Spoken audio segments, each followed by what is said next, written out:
Assignation by Edgar Allan Poe.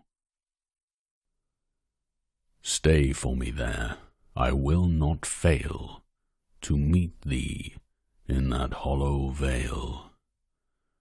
Exequy on the death of his wife by Henry King, Bishop of Chichester. Ill-fated and mysterious man, bewildered in the brilliancy of thine own imagination, and fallen in the flames of thine own youth.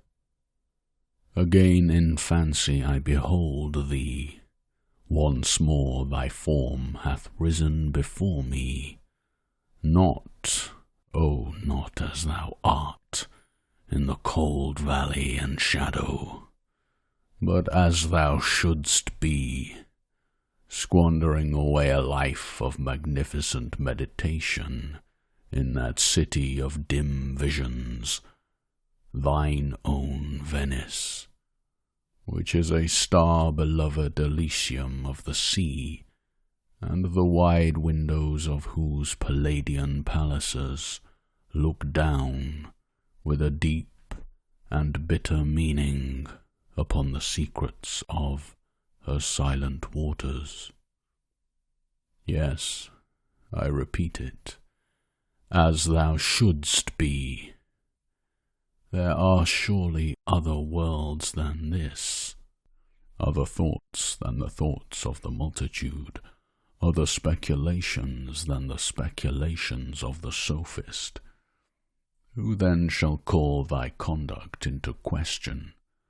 Who blame thee for thy visionary hours, or denounce those occupations as a wasting away of life, which were but the overflowings of thine everlasting energies?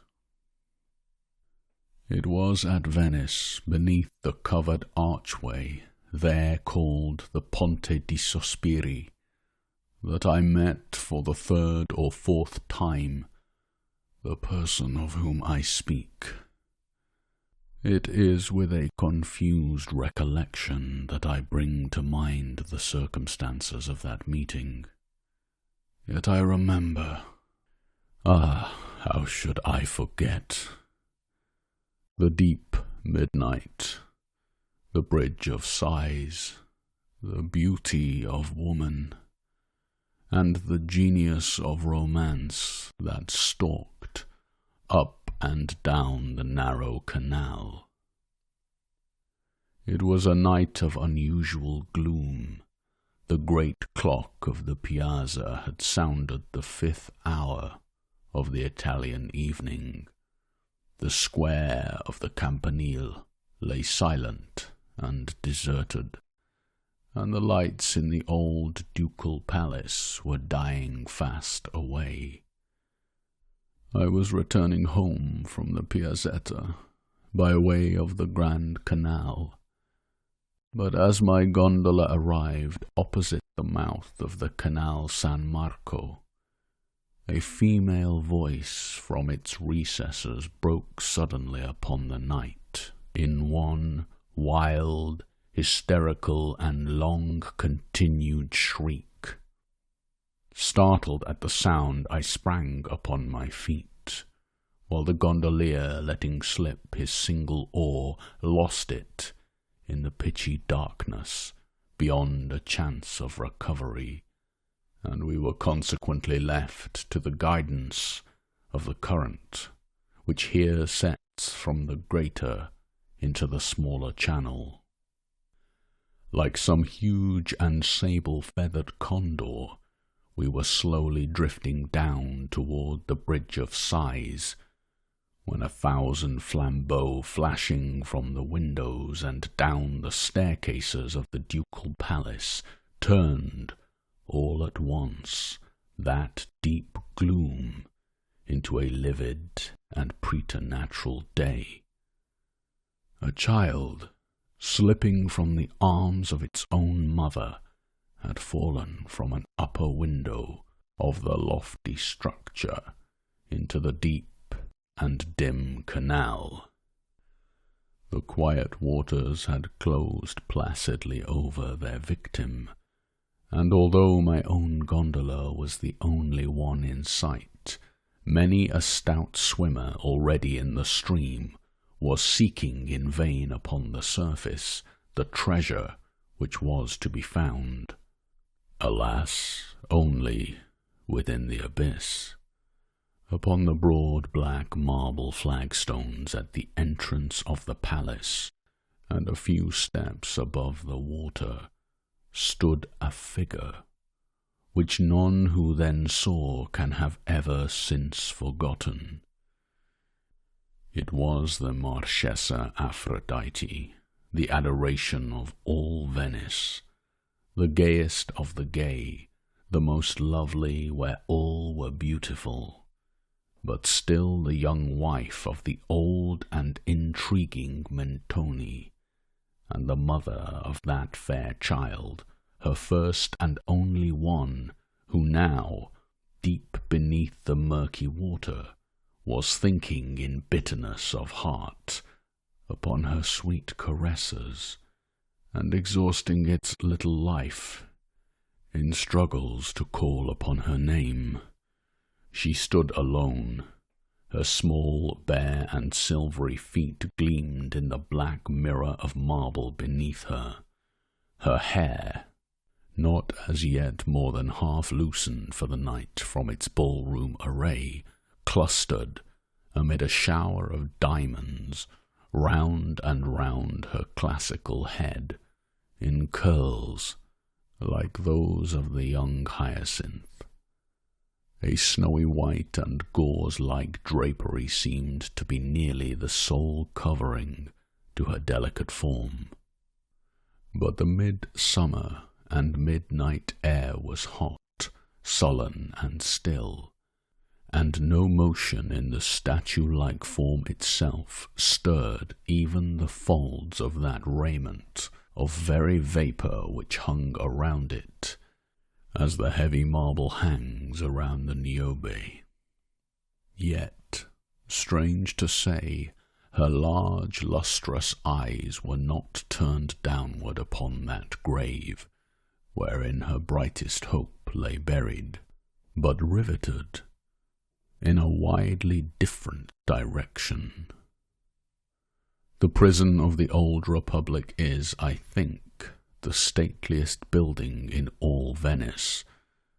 But how could that lady gaze so fixedly upon it, when beneath her lay stifling her own child? Yon dark, gloomy niche, too, yawns right opposite her chamber window.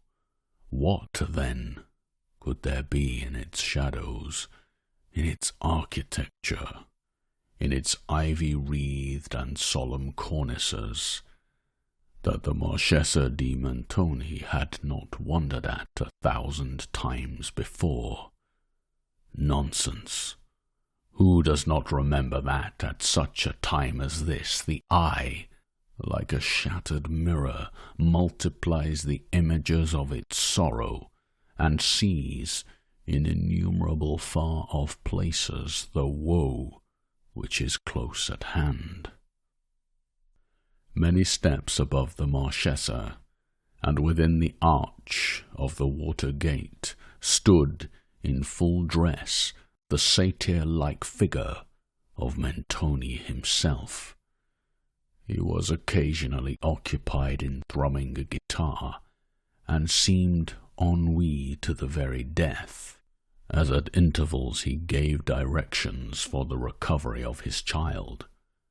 Stupefied and aghast, I had myself no power to move from the upright position I had assumed upon first hearing the shriek, and must have presented to the eyes of the agitated group a spectral and ominous appearance, as with pale countenance and rigid limbs I floated down among them in that funereal gondola. All efforts proved in vain. Many of the most energetic in the search were relaxing their exertions and yielding to a gloomy sorrow. there seemed but little hope for the child, how much less than for the mother. But now, from the interior of that dark niche, which has been already mentioned as forming a part of the old Republican prison, and as fronting the lattice of the Marchesa, a figure, muffled in a cloak, stepped out within reach of the light, and pausing a moment upon the verge of the giddy descent, plunged headlong into the canal.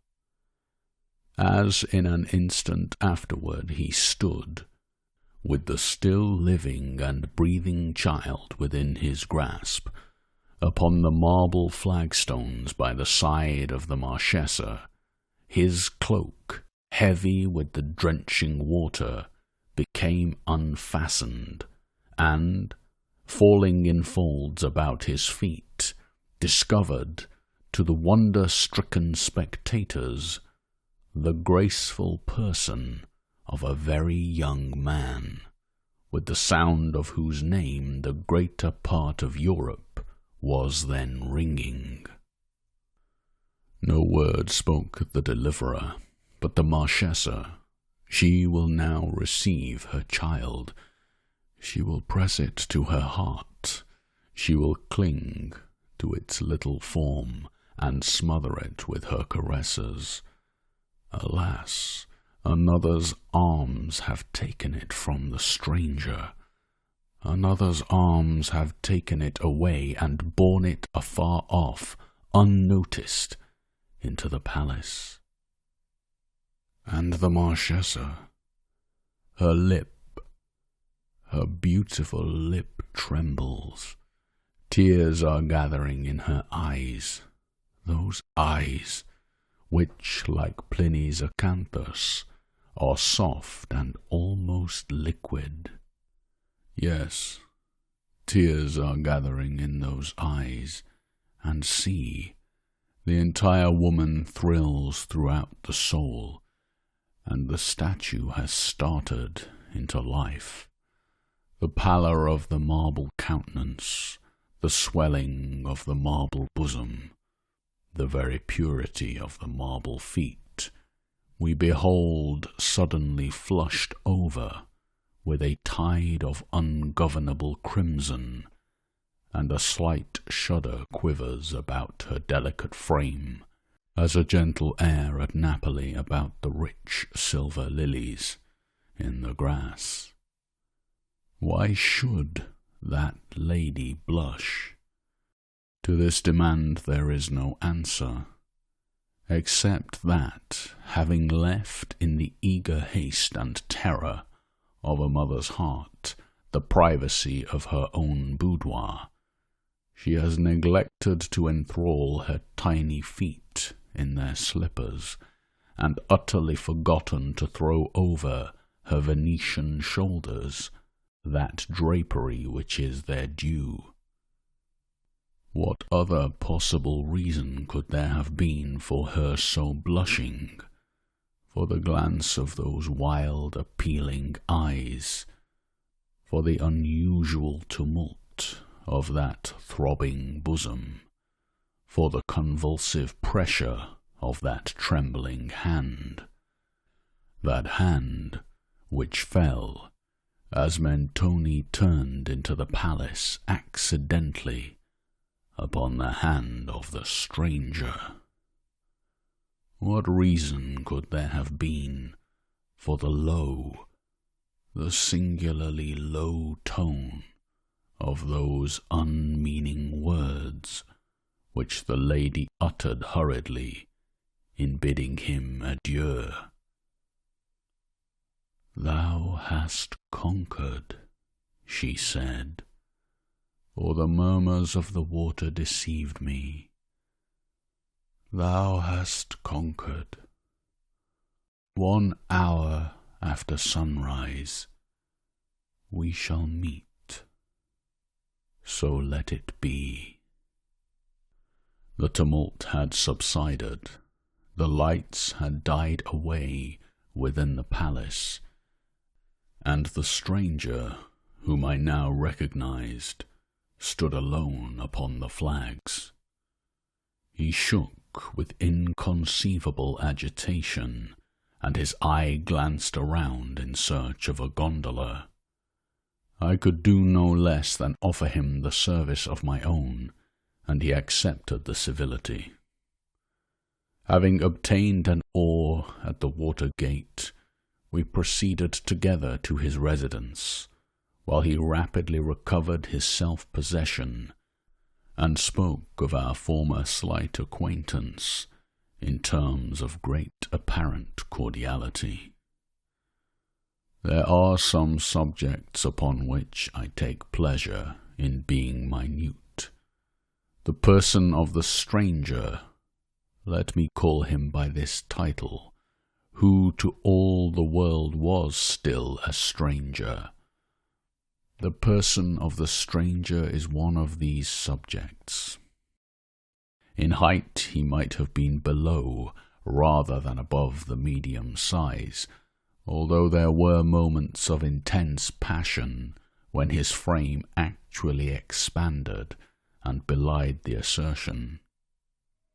The light, almost slender symmetry of his figure promised more of that ready activity which he evinced at the Bridge of Sighs than of that Herculean strength which he has been known to wield without an effort upon occasions of more dangerous emergency.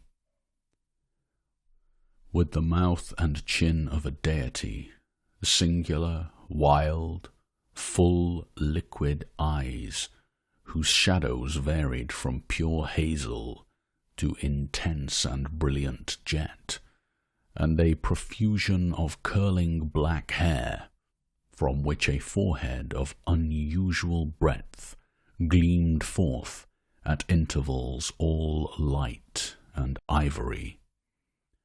His were features than which I have seen none more classically regular, except perhaps the marble ones of the Emperor Commodus. Yet his countenance was, nevertheless, one of those which all men have seen at some period of their lives, and have never afterwards seen again. It had no peculiar, it had no settled, predominant expression to be fastened upon the memory, a countenance seen and instantly forgotten, but forgotten with a vague and never-ceasing desire of recalling it to mind. Not that the spirit of each rapid passion failed at any time to throw its own distinct image upon the mirror of that face, but that the mirror, mirror-like, retained no vestige of the passion when the passion had departed. Upon leaving him on the night of our adventure, he solicited me, in what I thought an urgent manner, to call upon him very early the next morning.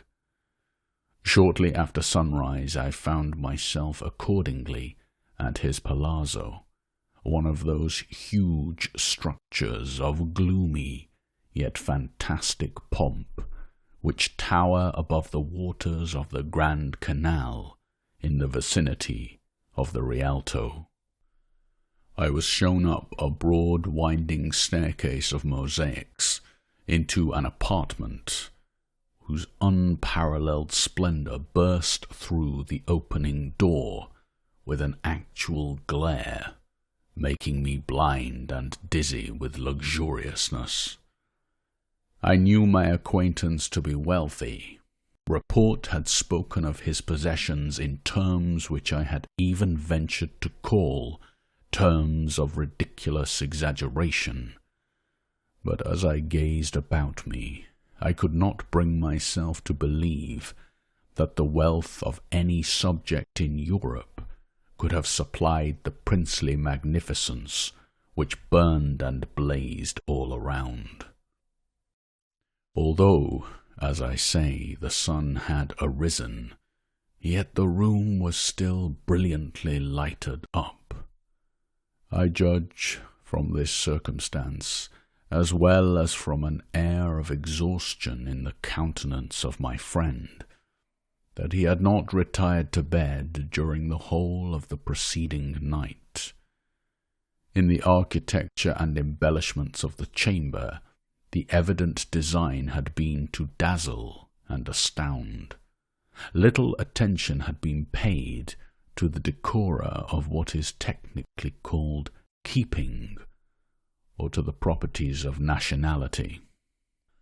The eye wandered from object to object, and rested upon none, neither the grotesques of the Greek painters, nor the sculptures of the best Italian days, nor the huge carvings of untutored Egypt. Rich draperies in every part of the room trembled to the vibration of low, melancholy music, whose origin was not to be discovered. The senses were oppressed by mingled and conflicting perfumes, reeking up from strange convolute censers, together with multitudinous flaring and flickering tongues of emerald and violet fire. The rays of the newly risen sun poured in upon the whole through windows formed each of a single pane of crimson-tinted glass, glancing to and fro in 1,000 reflections from curtains which rolled from their cornices like cataracts of molten silver. The beams of natural glory mingled at length fitfully with the artificial light, and lay weltering in subdued masses upon a carpet of rich, liquid-looking cloth of chilly gold.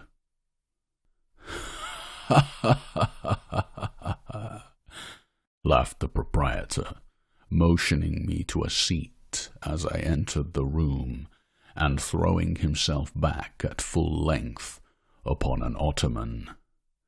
"I see," said he, perceiving that I could not immediately reconcile myself to the bienséance of so singular a welcome.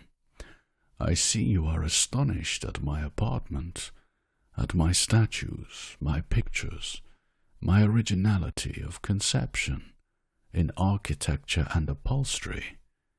Absolutely drunk, with my magnificence. But pardon me, my dear sir." Here his tone of voice dropped to the very spirit of cordiality. "Pardon me for my uncharitable laughter. You appeared so utterly astonished. Besides, some things are so completely ludicrous that a man must laugh or die. To die laughing must be the most glorious of all glorious deaths. Sir Thomas More, a very fine man was Sir Thomas More. Sir Thomas More died laughing, you remember. Also in the absurdities of Ravisius Textor there is a long list of characters who came to the same magnificent end.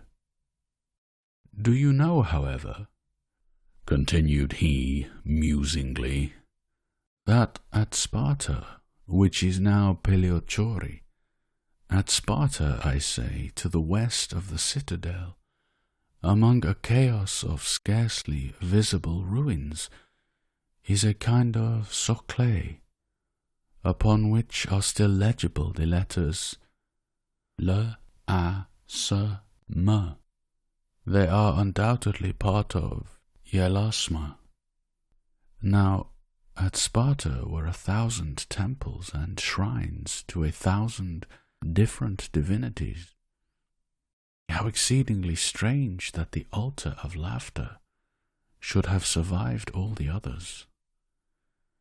But in the present instance, he resumed with a singular alteration of voice and manner. "I have no right to be merry at your expense. You might well have been amazed. Europe cannot produce anything so fine as this. My little regal cabinet. My other apartments are by no means of the same order, mere ultras of fashionable insipidity. This is better than fashion, is it not? Yet this has but to be seen, to become the rage, that is, with those who could afford it, at the cost of their entire patrimony. I have guarded, however, against any such profanation. With one exception, you are the only human being, besides myself and my valet, who has been admitted within the mysteries of these imperial precincts, since they have been bedizened, as you see." I bowed in acknowledgment, for the overpowering sense of splendor and perfume and music, together with the unexpected eccentricity of his address and manner, prevented me from expressing in words my appreciation of what I might have construed into a compliment. "Here," he resumed, arising and leaning on my arm as he sauntered around the apartment. "Here are paintings from the Greeks to Cimabue, and from Cimabue to the present hour. Many are chosen, as you see, with little deference to the opinions of virtue. They are all, however, fitting tapestry for a chamber such as this. Here, too, are some chefs d'oeuvre of the unknown great, and here, unfinished designs by men celebrated in their day, whose very names the perspicacity of the academies has left to silence and to me. What think you?" said he, turning abruptly as he spoke. "What think you of this Madonna della Pietà?"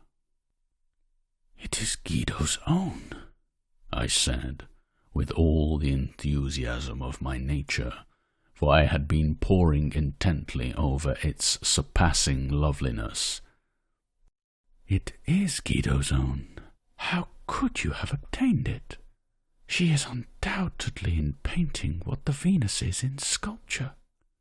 "Ah," said he, thoughtfully, "the Venus, the beautiful Venus, the Venus of the Medici, she of the diminutive head and the gilded hair, part of the left arm."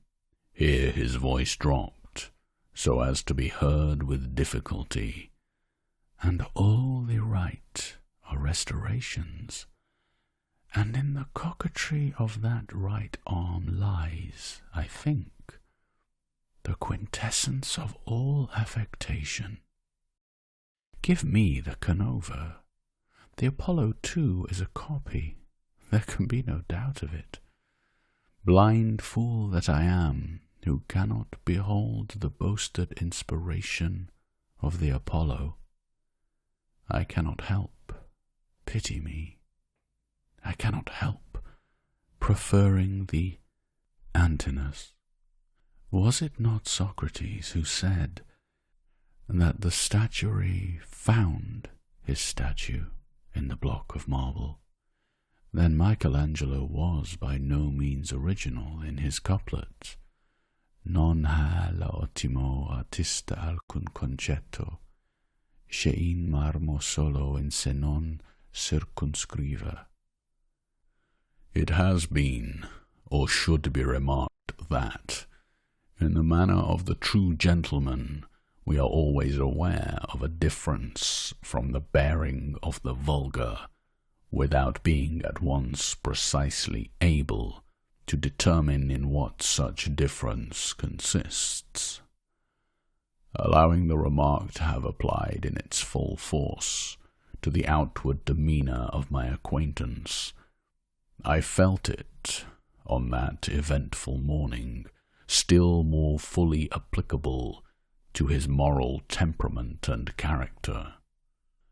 Nor can I better define that peculiarity of spirit which seemed to place him so essentially apart from all other human beings than by calling it a habit of intense and continual thought pervading even his most trivial actions, intruding upon his moments of dalliance and interweaving itself with his very flashes of merriment. Like adders which writhe from out the eyes of the grinning masks in the cornices around the temples of Persepolis, I could not help, however, repeatedly observing, through the mingled tone of levity and solemnity with which he rapidly descanted upon matters of little importance, a certain air of trepidation, a degree of nervous unction in action and in speech, an unquiet excitability of manner, which appeared to me at all times unaccountable, and upon some occasions even filled me with alarm. Frequently, too, pausing in the middle of a sentence whose commencement he had apparently forgotten, he seemed to be listening in the deepest attention, as if either in momentary expectation of a visitor, or to sounds which must have had existence in his imagination alone. It was during one of these reveries, or pauses of apparent abstraction, that, in turning over a page of the poet and scholar Politian's beautiful tragedy, the Orfeo, the first native Italian tragedy, which lay near me upon an ottoman, I discovered a passage underlined in pencil. It was a passage toward the end of the third act, a passage of the most heart-stirring excitement, a passage which, although tainted with impurity, no man shall read without a thrill of novel emotion, no woman without a sigh. The whole page was blotted with fresh tears, and upon the opposite interleaf were the following English lines, written in a hand so very different from the peculiar characters of my acquaintance, that I had some difficulty in recognizing it as his own.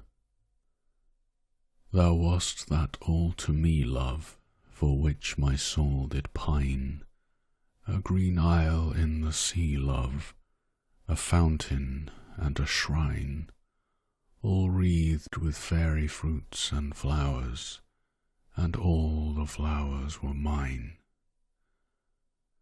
Ah, dream too bright to last, ah, starry hope that didst arise, but to be overcast, a voice from out the future cries, onward, but o'er the past, dim gulf my spirit hovering lies, mute, motionless, aghast. For alas, alas, with me the light of life is o'er. No more, no more, no more. Such language holds the solemn sea to the sands upon the shore. Shall bloom the thunder-blasted tree, or the stricken eagle soar. Now all my hours are trances, and all my nightly dreams, and where the dark eye glances, and where thy footstep gleams, in what ethereal dances, by what Italian streams? Alas, for that accursed time they bore thee o'er the billow, from love to titled age and crime, and an unholy pillow. From me and from our misty clime, where weeps the silver willow. That these lines were written in English, a language with which I had not believed their author acquainted, afforded me little matter of surprise. I was too well aware of the extent of his acquirements, and of the singular pleasure he took in concealing them from observation, to be astonished at any similar discovery. But the place of date, I must confess, occasioned me no little amazement. It had been originally London, and afterward carefully overscored, not, however, so effectually as to conceal the word from a scrutinizing eye. I say this occasioned me no little amazement, for I well remember that, in a former conversation with my friend, I particularly inquired if he had at any time met in London the Marchesa di Mentoni, who for some years previous to her marriage had resided in that city. When his answer, if I mistake not, gave me to understand that he had never visited the metropolis of Great Britain, I might as well here mention that I have more than once heard, without, of course, giving credit to a report involving so many improbabilities, that the person of whom I speak was not only by birth, but in education, an Englishman. "There is one painting," said he, without being aware of my notice of the tragedy. "There is still one painting which you have not seen." And throwing aside a drapery, he discovered a full-length portrait of the Marchesa Aphrodite. Human art could have done no more in the delineation of her superhuman beauty. The same ethereal figure which stood before me the preceding night upon the steps of the ducal palace stood before me once again, but in the expression of the countenance, which was beaming all over with smiles, there still lurked, incomprehensible anomaly, that fitful stain of melancholy which will ever be found inseparable from the perfection of the beautiful. Her right arm lay folded over her bosom, with her left she pointed downward to a curiously fashioned vase. One small fairy foot, alone visible, barely touched the earth, and scarcely discernible in the brilliant atmosphere which seemed to encircle and enshrine her loveliness, floated a pair of the most delicately imagined wings. My glance fell from the painting to the figure of my friend, and the vigorous words of Chapman's Bussy d'Amboise quivered instinctively upon my lips. He is up there like a Roman statue. He will stand till death hath made him marble. "Come," he said at length, turning toward a table of richly enamelled and massive silver, upon which were a few goblets fantastically stained, together with two large Etruscan vases, fashioned in the same extraordinary model as that in the foreground of the portrait, and filled with what I supposed to be Johannisberger. "Come," he said abruptly, "let us drink. "It is early, but let us drink." "It is indeed early," he continued, musingly, as a cherub with a heavy golden hammer made the apartment ring with the first hour after sunrise. "It is indeed early, but what matters it? Let us drink. Let us pour out an offering to yon solemn sun, which these gaudy lamps and censers are so eager to subdue." And having made me pledge him in a bumper, he swallowed, in rapid succession, several goblets of the wine. "To dream," he continued, resuming the tone of his desultory conversation, as he held up to the rich light of a censer one of the magnificent vases. "To dream has been the business of my life. I have therefore framed for myself, as you see, a bower of dreams.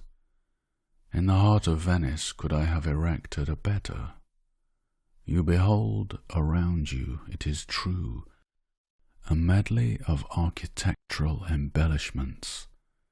The chastity of Ionia is offended by antediluvian devices, and the sphinxes of Egypt are outstretched upon carpets of gold, yet the effect is incongruous to the timid alone. Proprieties of place, and especially of time, are the bugbears which terrify mankind from the contemplation of the magnificent. Once I was myself a decorist, but that sublimation of folly has palled upon my soul. All this is now the fitter for my purpose. Like these arabesque censers, my spirit is writhing in fire, and the delirium of this scene is fashioning me for the wilder visions of that land of real dreams, whither I am now rapidly departing."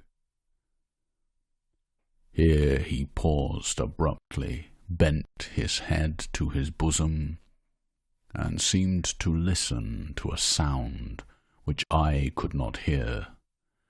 At length, erecting his frame, he looked upwards, and ejaculated the lines of the Bishop of Chichester. "Stay for me there, I will not fail to meet thee in that hollow vale."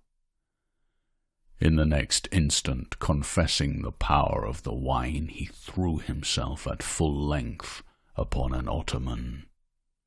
A quick step was now heard upon the staircase, and a loud knock at the door rapidly succeeded.